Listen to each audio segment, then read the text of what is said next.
طالبانو امریکا ته دا ځل ډیر سخت اخطار ورکړ. طالبان څنګه یو ځل بیا پر امریکایي ځواکونو بریدونه پیلوي؟ تازه طالبانو امریکا ته څه ویلي دي؟ دلته یې له موږ سره په دې ویډیو کې کتلی شئ. درنو لیدونکو السلام علیکم، وخت مو په خیر.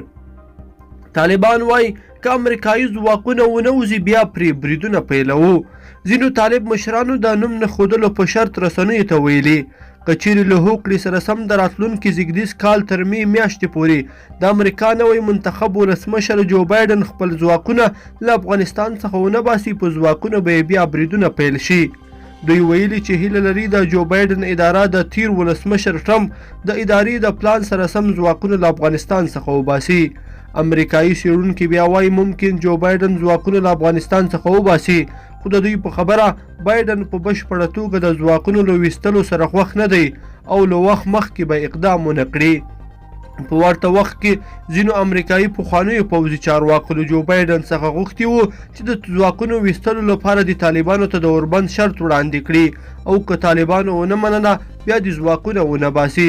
د امریکا نوی ټاکل شوی ولسمشر جو بایډن تر اوسه د افغان سولې مذاکراتو او له افغانستان څخه د ځواکونو د ویستلو په اړه څه نه دي ویلي.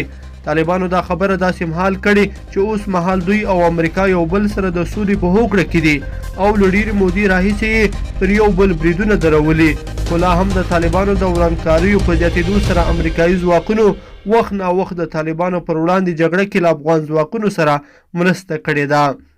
اوس مهال په افغانستان کې د طالبانو او افغان ځواکونو جګړه سخته شوې او د سولې مذاکرات هم چې په ټپه ولاړو له یو څو ورځو بیرته راخوځېدلو وروسته بیا مذاکراتي ډلې په 20 ورځو ژمنیو رخصتیو ولاړل. په هېواد دننه او بهر د نظر خاوندان له دواړو خواو غواړي چې د رخصتیو په خلاصېدو د پاتې مذاکراتو ته په افغانستان کې دوام ورکړي.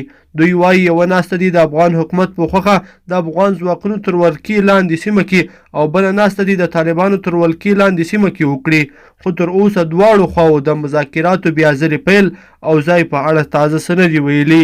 لیدونکو په دې هیله چې دا مطلب به مو تر پایه لیدلی وي. که مو دا ویډیو خوښه شوې ویډیو لایک کړئ او چینل سبسکرایب کړئ.